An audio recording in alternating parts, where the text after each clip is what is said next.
Hello guys! Hello Libra! Welcome Libra dito sa aking channel sa Kapalaran 888. Welcome guys! Alamin natin kung anong messages, vibration, gabay energy para sa lahat. Ito ay general reading. Pwede kang makaresonate, gamitin mo yung intuition. So Libra, tingnan natin kung anong messages. Ano ba yung energy na para sa'yo? Ito ay guidance lang para sa lahat ng Libra from Archangel Michael. Okay, wow! Archangel Michael, may message para sa lahat ng Libra. First card, take your time making this decision. Libra, ano ba yung decision na pinag-iisipan mo? Ano ba yung iniisip mong gawin? Okay, comment down below. Meron ditong mga Libra na marami kayong iniisip na simulan, gawin, or mga plano sa buhay. Sinasabi sa'yo dito na take your time, huwag kang magmamadali. Okay, huwag kang magmadaling magdesisyon. Kasi pag nagmamadali tayo, talagang hindi yun maganda. Pwede kang magsisi, pwede kang malungkot, ma-disappoint. Yun nga, patience is virtue. Take your time.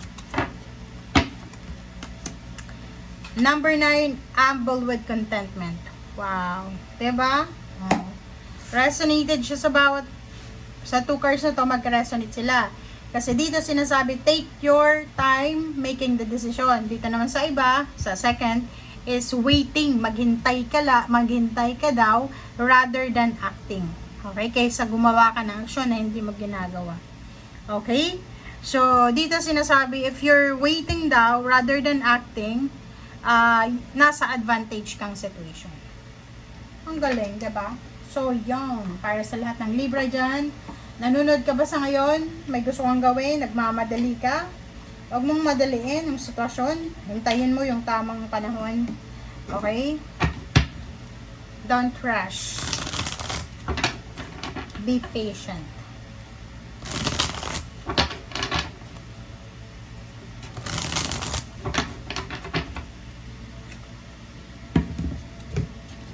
Okay. First card, second card. Okay, Libra. Libra, meron dito, it's either may work ka, may business, may pinagkakakitaan ka. Ang nakikita ko sa'yo dito, masyado kang nagmamadali na makaipon ng pera, parang ganon. So, siguro kakasimula mo pa lang sa trabaho, nagsisimula ka ng mag-ipon, tapos yung ipon mo, every cut off, tapos naiinis ka kasi hindi yun yung expected mo na after 1 year, ganun yung ipon mo. Yan yung sinasabi, maghintay. Okay, be patient. Okay, at least may ipon ka. Parang ganun. Eight of Swords, and then 10 of Wands. So, nakikita ko sir dito, Libra, na ikaw ay posibleng nasa isang sitwasyon na restricted ka.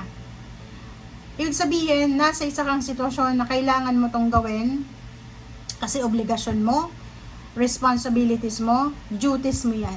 Okay?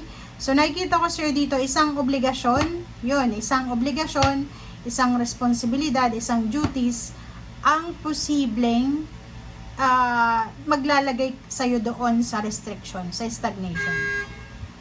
Okay. Next is Queen of Swords.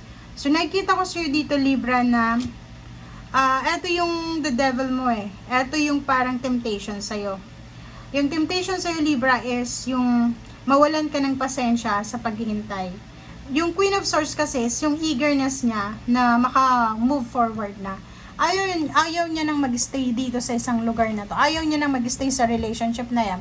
Ayaw niya nang parang gusto niya, eto na yung result ngayon eh. Gusto ko ngayong linggo eh. Gusto ko ngayong araw na ito. Gusto ko ngayon mismo, parang ganun. So, yung the devil na to is, yung temptation na yan is yung maging, aggressive ka. Yung gagawa ka ng desisyon. Instead na mag-wait ka, hindi ka mag-wait kasi aggressive ka nga, diba? Impatient ka. So, yun ang kailangan mong iwasan.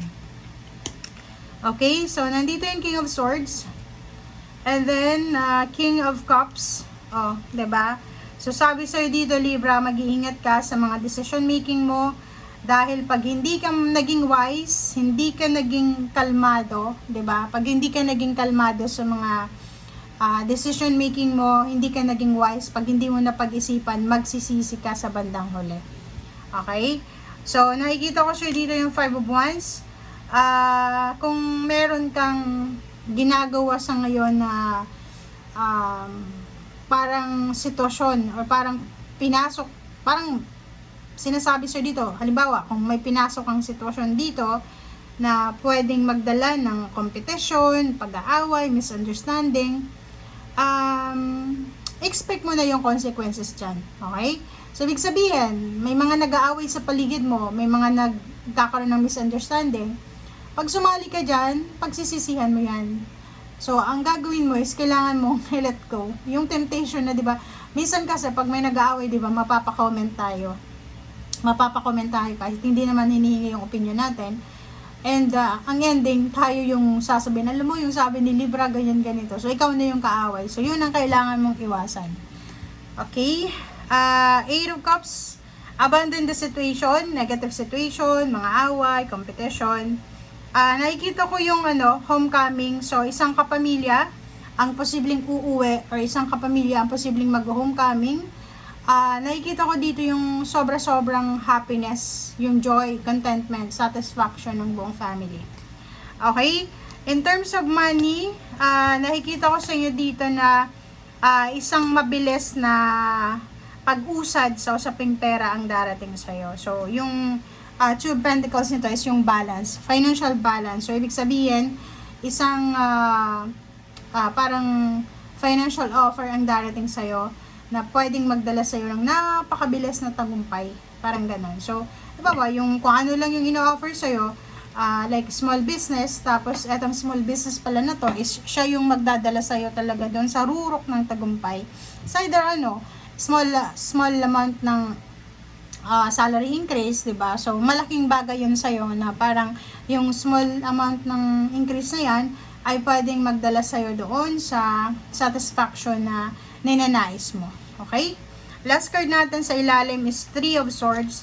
So, nakikita ko sa'yo dito, Libra, na lahat ng pain and heartaches mo, lahat ng napagdaanan mo last year, 3 years from now, 3 weeks from now, 3 days from now, 3 months from now, kung ano mang napagdaanan mong pain and heartaches, eto na yung balik sa'yo. Okay? Yung change na to, yung chariot na to. So, sinasabi sa'yo, na lahat ng mga pain and heartaches mo ay may kapalit na kaligayahan, celebration, success, victory, recognition. Maraming tao yung parang hahanga sa'yo sa strength mo.